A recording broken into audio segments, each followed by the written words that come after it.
नमस्कार, मैं हूं रवि जांगड़ा और आप देख रहे हैं इंडिया न्यूज हरियाणा का डिजिटल प्लेटफॉर्म। कयास लगाए गए थे कि दिवाली के बाद एक बार फिर से एयर क्वालिटी इंडेक्स बढ़ेगा और निश्चित तौर पर ऐसा ही हुआ है।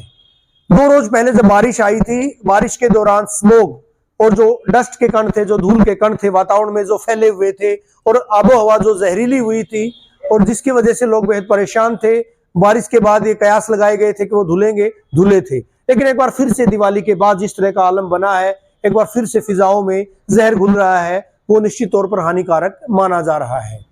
अगर बात भिवानी के संदर्भ में ही मैं करूं तो कल यानी दिवाली के मौके पर 2 रोज पहले जब बारिश आई थी और बारिश के बाद जिस तरह का मौसम हुआ था, दिवाली के मौके पर एयर क्वालिटी इंडेक्स था वो 100-120 के बीच आका गया था। लेकिन अगर आज की बात करें, महज और महज 8-10 घंटे की बात करें, बेतहाशा तरीके से ना केवल आतिशबाजी चलाई गई, क्रैकर्स चलाए गए थे, बल्कि फिजाओं में इसी तरह से केमिकल घुला था।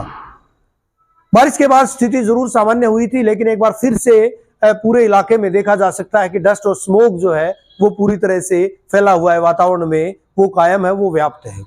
ऐसे में एक बार फिर से लोगों की परेशानियां निश्चित तौर पर बढ़ेंगी, क्योंकि जो सांस, अस्थमा, दमे के मरीज हैं उनको इन दिनों में सांस लेने में दिक्कत आती है, मुश्किलात पेश आती हैं। तो एक बार फिर से ऐसा ही होने जा रहा है, क्योंकि एयर क्वालिटी इंडेक्स अगर मैं भिवानी की बात करूं तो 352 तक जा पहुंचा है। सुबह जो आज air quality index Delhi NCR से जुड़े होने के चलते आज जिस तरह से जो एयर क्वालिटी इंडेक्स एकाएक बदला था, वो अब ऐसे में अकेले ये कहना कतई सही नहीं होगा कि पराली की वजह से पहले जो है प्रदूषण हुआ था और उसके बाद अब जो है ये पराली की कोई वजह नहीं माना जा रहा है, बल्कि बारिश के बाद जिस तरह से वातावरण साफ हुआ था, मौसम साफ हुआ था, उसके बाद बड़ी तादाद में जिस तरह से पटाखे चलाए गए थे, क्रैकर्स चलाए गए थे, आतिशबाजी चलाई गई थी, उसका भी असर है कि अब एक बार फिर से एयर क्वालिटी इंडेक्स बिगड़ा है। बहरहाल लोगों को एक बार फिर से सावधान होने की जरूरत है, क्योंकि अगर मौसम वैज्ञानिकों की बात करें तो अब मौसम 4-5 रोज के लिए ऐसे ही स्थिर रहने वाला है,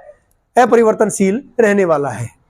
बने रहिए हमारे साथ, देखते रहिए इंडिया न्यूज हरियाणा का डिजिटल प्लेटफॉर्म।